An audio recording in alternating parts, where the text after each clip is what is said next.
If you're at home, I'm sorry, I forgot to start recording, but I will do a few more examples, so you'll be fine. Okay, so let's try a couple more problems here. Let's try number 1.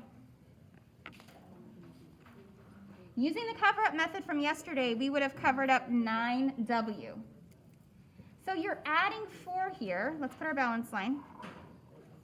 What's the opposite of adding 4? Subtracting. So I'm going to subtract 4, but to keep it balanced, I have to do it to both sides. So if I subtract 4 from this side, I also have to subtract 4 from this side.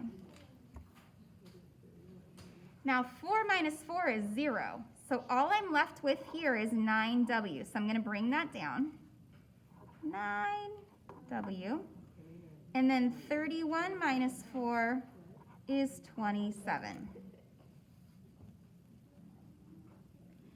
Now there's only one more operation happening here. What's the opposite, or what's the inverse operation for multiplying by 9?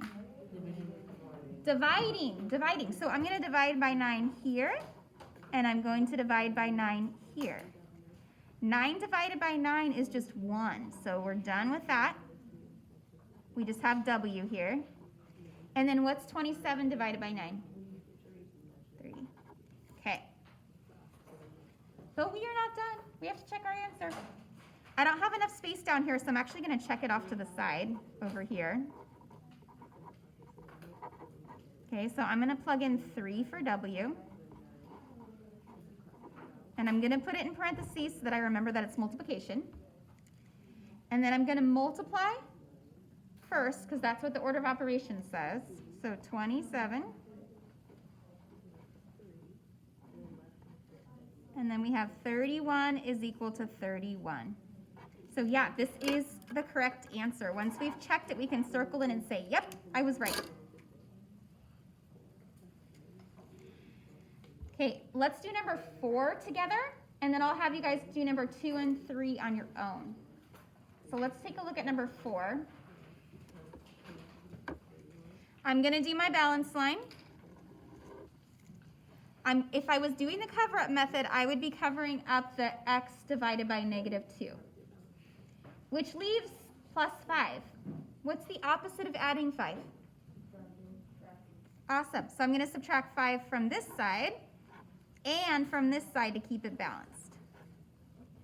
So what I'm left with over here is x divided by -2. And here, this is -8. Okay. Now let's take a look at what's happening here on this side with your variable. You're dividing by -2. What's the opposite of dividing by -2? Right here. Inverse operation for division is multiplication. So we're going to multiply both sides by -2 here and here. -2 divided by -2 is just 1. So you're left with x. And then what is -2 times -8? 16, I heard it. And it's positive, right? Negative times a negative is positive. And now we're going to check it. We don't just assume that's correct. We're going to come back over here and do 16 divided by -2 plus 5. All right. We always multiply or divide first. So this will be -8 plus 5. And then we'll add. Oh, you guys can't see. You got to say it out because I don't see you raise your hand. John. Do we have to do inverse operation? Yes. We call that solving it algebraically. And when you get to 8th grade, you're going to be solving multi-step equations, and they will look like, I'll show you what they look like.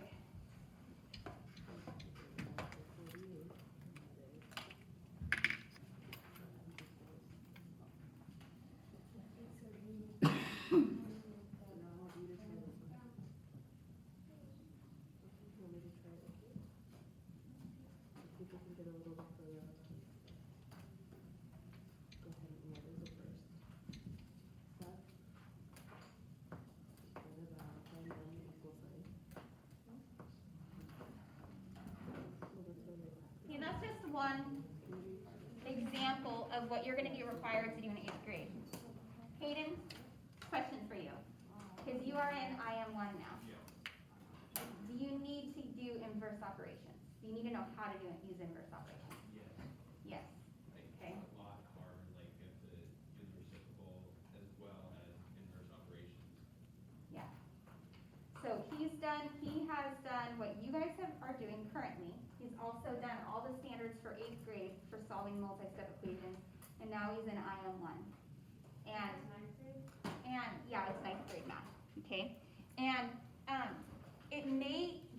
at this point you're thinking, I can logic my way through this. Why do I need to learn this? The reason you need to learn it is because you have to have the fundamentals, so when you get to multi-step equations, you know how to do it. Okay? And yeah, there's a lot of strategy that goes into this in addition to using inverse operations, but if you don't know how to use inverse operations and you get here, this is going to be a rough road for you. Okay? We have to have a way to organize our work and to do it algebraically, because you can't logic your way through this problem. Okay. That was a great question. I really appreciate it. So let's just take a double check here, make sure we finish this. We can see that it's true, and we're going to circle it. And also, just so you know, on your test that you're going to have for this unit, if you can't solve it using inverse operations, you can't get proficient.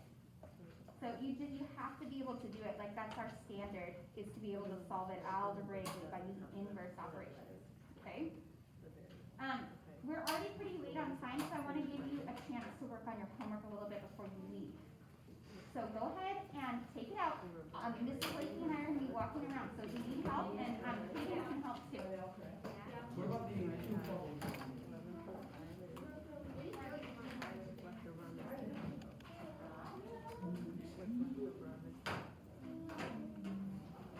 I'm going to try to turn on some music real quick, and then I'll come around and help you guys.